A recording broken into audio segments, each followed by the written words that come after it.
آج الیکشن ہوا ہے اور کس طریقے سے جو پاکستان تحریک انصاف کو ایک برتری حاصل ہوئی ہے۔ یاد رہے کہ گزشتہ روز 9 مئی کے کیسز میں عمر ایوب اور جو پاکستان تحریک انصاف کے جو دیگر لوگ تھے ان کو جو ہے نااہل کیا گیا، اور اس کو نااہل کرنے کے لیے صرف یہ ان کو نااہل صرف اس وجہ سے کیا کیونکہ یہ 9 مئی کے کیسز میں یہ لوگ ملوث تھے، اور جو جو حکومت ہے انہوں نے جو ان کو ملوث قرار پایا، تو انہوں نے اس کی وجہ سے پھر عدالتوں نے بھی ان کو ملوث قرار پائی۔ تو جب عدالتوں سے یہ فیصلہ ہے تو پھر اس پر الیکشن کمیشن نے بھی یہ فیصلہ کر کے ان کو نااہل کر دیا۔ جب نااہل کیا تو اب جب انتخابات ہوئے اور آج ان کے جو ہے نا انتخابات ہوئے، اور کس طریقے سے اگر دیکھا جائے باقی 4 اضلاع پہ تو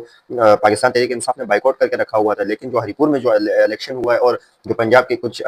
جگہوں پہ جو پاکستان تحریک انصاف کے جو لوگ تھے وہ کس طریقے سے جو ہے نا سڑکوں پہ تھے، اور نون لیگ کے کس طریقے سے کیمپ ان کے خالی تھے۔ عمر ایوب کے نااہلی کے بعد جب ان کی اہلیہ جب میدان میں اتری اور ان کے علاقے جو عوام کے ساتھ جس طریقے سے جو عوامی روابط ہوتا ہے، جو عوام کے ساتھ ایک ان کا جو نا جو بات چیت ہوتی ہے، اب تو دیکھو جس عمر ایوب ہے وہ کس طریقے سے عوام میں جو ہے ان کی مقبولیت ہے، اور عوام جو ہے ان کو کس طریقے سے جو ہے جانتی بھی ہے اور پہچانتی بھی ہے۔ تو لیکن اس کے باوجود جب ان کی اہلیہ کو تو کوئی نہیں پہچانتا، لیکن اس کے باوجود عمر ایوب سے ان کو زیادہ ووٹ پڑے، اور جس طریقے سے عمر ایوب کو ووٹ پڑے وہ تو عمر ایوب کو پھر بھی حالانکہ جیتے تو تھے، لیکن ان کو جب ووٹ پڑے تو اس ٹائم اتنے ووٹ نہیں پڑے جس طریقے سے جو ہے نا ان اہلیہ ان کو ووٹ پڑے۔ یاد رہے کہ اس سے پہلے سہیل آفریدی نے بھی یہ کہا تھا کہ اور اس دفعہ پاکستان تحریک انصاف کی جو بھی کارکن ہوگا اس سے ڈبل نمبر لے کے آئے گا، تو اور وہی ہوا، ان کی پیشن گوئی سچ ثابت ہوئی۔ آج جو عمر ایوب کے اہلیہ ان کو جو ہے نا ووٹ ملے ہیں، اور وہ جو ہے نا جیت کر جو ہے نا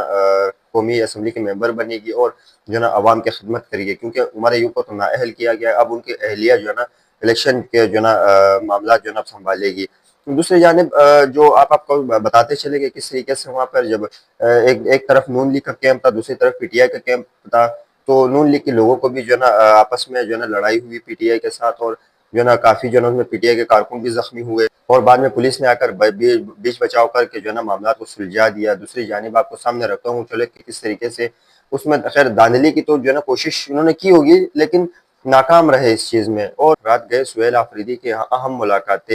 ملاقاتوں میں کیا کیا باتیں ہوئی، اور ملاقاتوں میں کون کون موجود تھا، اور صحافیوں نے کیا کیا سوال کیے سہیل آفریدی سے، یہ سارا احوال آپ کے سامنے رکھوں گا۔ دوسری جانب آپ کے سامنے رکھوں گا کہ آئی ایم ایف کی رپورٹ کے بعد اب حکومت آگے کیا کرنے جا رہی ہے، کیونکہ عوام کے آگے حکومت کا جو ہے نا کچا چٹا کھل گیا ہے، اور آپ کے سامنے مزید ان حوالے سے رکھوں گا آئی ایم ایف نے جو رپورٹ جاری کی ہے۔ دوسرے اور مزید آپ کو یہ بتاتا چلوں کہ پاکستان تحریک انصاف کے وہ وکیل پاکستان تحریک انصاف کے نہیں تھے جنہوں نے 48 گھنٹے کے دوران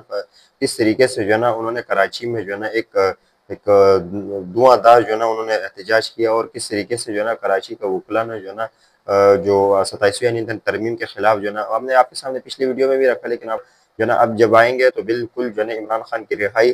کروا کے جو ہے نا واپس آئیں گے۔ وہ یاد رہے نا کہ وہ عمران خان کہتا ہے نا کہ ہم اب جب آگے بڑھیں گے تو ہم کشتیاں جلا کے جو ہے نا اب جو ہے نا پیچھے نہیں جائیں گے، کشتیاں جلا کے ہم لوگ آئے، تو یہ ان کا بھی جو ہے پورا اشارہ یہی تھا کہ ہم لوگ بھی اب اگر آئیں گے تو کشتیاں جلا کے آئیں گے۔ تو دیکھتے ہیں کہ اس پہ آنے والے دنوں میں یہ کیا ہوتا ہے، لیکن انہوں نے جو ملاقات میں جب انہوں نے اہم باتیں رکھی ہے اس میں انہوں نے یہ رکھا کہ ہم لوگوں نے یہ میں آپ کے سامنے یہ بھی رکھوں گا کہ انہوں نے مریم نواز کو جو خط لکھا تھا اس کے بھی جو ہے نا جواب آ گیا، وہ بھی آپ کے سامنے رکھوں گا مزید۔ لیکن اب ان کے پاس جو پاکستان تحریک انصاف ہے ان کے پاس جو ہے نا کوئی آپشن انہوں نے نہیں چھوڑا، کیونکہ انہوں نے عدالتوں سے بھی رجوع کیے، سی ایم کو بھی خط لکھا، وزیر اعظم کو بھی خط لکھا، اور کئی جو ہے نا جو بھی قانونی جو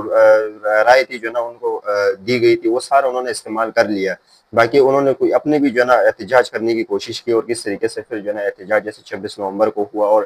کس طریقے سے خون ریزی ہوئی، اور کس طریقے سے لوگوں کو شہید کیا گیا اس میں۔ لیکن اب ان کے وہ کہتے ہیں کہ اب ہم اس سے کچھ مختلف کرنے کے لیے جا رہے ہیں، لیکن جن لوگوں کے ساتھ سہیل آفریدی کی بات ہوئی تو اب پوائنٹ یہ بھی رکھتے ہیں کہ پاکستان تحریک انصاف کی طرف سے اب جو حامد میر اور مطیع اللہ جان، اسما شیرازی اور جو دیگر جو بڑے صحافی ہیں ان کو جو ہے نا بلا کر جو ہے نا ان کے سامنے جو ہے نا ایک میٹنگ کر کے اور ان کو جو ہے نا سب چیزوں پر اعتماد میں لینا چاہیے۔ ویسے تو اگر ایک طریقے سے اگر دیکھا جائے تو پاکستان میں جو حالات بن رہے ہیں اور جس طریقے سے حالات بننے کی کوشش ہو رہی ہے، اور لیکن یہ تو خیر کسی چیز سے کسی بندے سے ڈھکا چھپا نہیں ہے، لیکن اب دیکھتے ہیں کہ آنے والے دنوں میں جو ہے نا سہیل آفریدی جو ہے نا ان لوگوں کو بلا کر جو ہے نا ایک